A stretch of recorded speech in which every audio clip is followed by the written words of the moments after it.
Welcome back to the channel everyone. Hope you are doing absolutely fine. आज का जो topic होने वाला है, it is on resume making. Now, a resume is your entry gate into the interview room. Now, it has to be something special. Many people feel resume is all about scribbling whatever you have done, whatever you have studied, whatever certifications you have done on a piece of paper, and showcasing it to the recruiter. And they expect that the recruiter will give them a chance to attend the interview. Now, it doesn't work that way. Every resume has an algorithm and a science behind it. So in today's video, we are going to talk all about what are those 6 special steps that are going to make a normal resume a good one. So stay till the end. But before that, please subscribe to the channel, hit that bell icon to stay updated. Write down in the comment section below what you want to know more about your resume. As I always say, let's get started. Welcome back, guys. Now, before starting with those key 6 steps, let me first tell you what a resume is.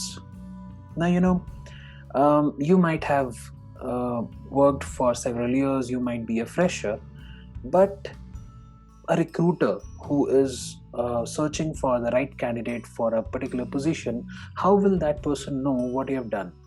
And it's not possible for him or her to actually go through your entire experience. So a resume is actually a short representation of your entire experience as a student, as a working professional, as a businessman, whatever. So it has to be the best version of yourself. Okay. Now, when we say it has to be best, it doesn't mean it has to be fancy. A simple resume is a best resume. It's professional, it's easy to read, and the most important thing, you can easily highlight the key points. So let's get started with the first point in our list, and which is the main overall thing that many people fail to do. That is, limit your resume to 1 page. I've seen people making 3-page resumes, 4-page resumes, and when you ask them, they say that I have a lot of experience, but what they fail to understand is that in today's competitive world, every job opening has thousands of applications. And when there are thousands of applications, thousands of CVs, there is a recruiter sitting on the other end, and he has to go through all to understand who is a right fit, and accordingly he has to select candidates. So if you make 3-page resumes, don't you think will be very difficult for the recruiter to actually go through 1,000 into 3 pages? So usually the best suggestion would be to limit your resume to 1 page. That will help you highlight your key points better and will help the recruiter analyze your profile in a much better way. Coming to the second point. Now, when you draft a resume, there has to be a structure. When you say, if you are a writer, usually if you are a story writer especially, there has to be an introduction, there has to be a body, and there has to be a conclusion. Similarly, a resume is also like a story. It's a story about yourself, which you are presenting to the recruiter. Now, when you do that, it should have an introduction. Now, in a resume, an introduction is nothing but a summary of the profile, highlighting the USP of the candidate. Now, when a recruiter opens a resume file and he starts reading it from the top, the first thing he sees must impress him, right? That is the basic requirement.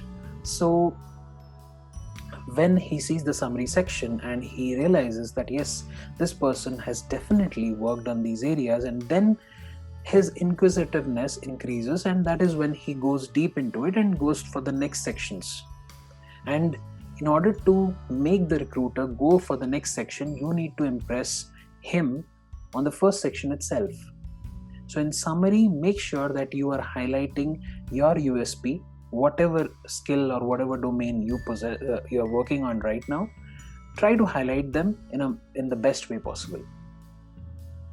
The third point, a very important point, is on the structure of the resume. Now, when I said it has to be starting with an introduction and a body and a conclusion, so in a resume, you must always start with your work experience if you are an experienced professional, because you don't want to bore them with educational qualification which you would have completed, let's say, 10 years back. So start with your working experience, start with what is most relevant and which will help them actually analyze your profile the best way. So start with your work experience, followed by your educational qualification, followed by your certifications. Now, there is a catch in each of these sections which I'll be discussing, which makes me come to the next point, that is what to write in an experience column or experience section. Now, under experience section, the major focus should be on the domain and role expertise. Now, whatever domain you belong to or whatever domain you are currently applying for and the role you are seeking, so you must draft your experience in terms of those profile and those domain, because when you draft it that way, the recruiter will be able to correlate with the job description and he will be able to understand whether you are really a good fit or not. The next point is on the education qualification.